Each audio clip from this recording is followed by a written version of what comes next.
गरजवंत मराठा समाज जो आहे तो जो EWS कॅटेगरीमध्ये येतो आणि गरीब वर्ग असेल त्याला गरज आहे असा सर्व वर्ग यामध्ये समाविष्ट होतो. अशा व्यक्तींसाठी आम्ही आंदोलन करत होतो. कुठल्या उच्च विभूषित किंवा आमदार खासदारासाठी आंदोलन करत नव्हतो. आणि आज त्या आंदोलनातील काही टप्पा पूर्ण झाल्यासारखं आम्हाला छान वाटत आहे. कारण आज आपल्या महाराष्ट्र सचिवाची उपसमितीने जो निर्णय दिलेला आहे, जे GR काढलेला आहे, तो GR असा आहे की निजाम गॅजेट आज लागू केलेला आहे, तो GR दिलेला आहे आणि 15 दिवसामध्ये आपल्याला सातारा गॅजेट लागू करणार आहे.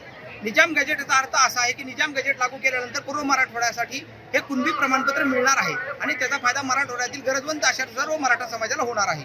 त्यामुळे ती एक चांगली आणि कौतुकाची बात महाराष्ट्र शासनाने केली आहे आणि याचं सर्व यश मनोजदादा जरांगे पाटलांनी जात आहे. दुसरी गोष्ट,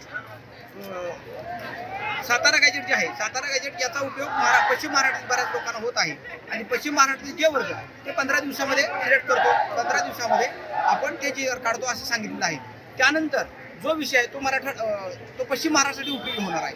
त्यानंतरचा विषय म्हटलं तर मनोजदादांनी दुसरी मागणी केली होती की सर्व महाराष्ट्रातील जे गुन्हे, ज्या व्यक्तीवर असे गुन्हे आहेत की आंदोलनाच्या दरम्यान आपल्या मराठा समाजातील गरजवंत मराठ्यावर गुन्हे झालेले आहेत, अशापैकी जे कॉग्निजेबल असतील ते तत्काळ काढून घेतो आणि जे नॉन कॉग्निजेबल असतील म्हणजे कोर्टात गेलेले असतील त्याला काय प्रोसेस असते आणि ती प्रोसेस करून आम्ही सर्व गुन्हे काढून घ्यायची जबाबदारी 2 महिन्यामध्ये त्यांनी घेतलेली आहे.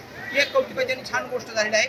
चौथी गोष्ट म्हटलं तर सर्व मराठा कुणबीकरण याच्यासाठी 2 महिन्याची मुदत महाराष्ट्र शासनाने दिलेली आहे. त्यामुळे आपण ते शासनाकडे आपण डोळा लावून बसणार आहोत आणि त्यानंतर मनोजदादांनी आपल्याला शब्द दिला आहे पूर्णपणे मराठा आरक्षण, मराठा समाजाचे कुणबीकरण नाही केलं तर मी त्याच्यासाठी पुढचं आंदोलन करू किंवा विखे पाटलाच्या घरी जाऊन बसू. तर विखे पाटलांनी त्या ठिकाणी असा शब्द दिला आहे की तुम्हाला माझ्या घरी यायची गरज नाही, कारण मी तुम्हाला आंदोलन सक्सेस करत आहे आणि मीही मराठाच आहे.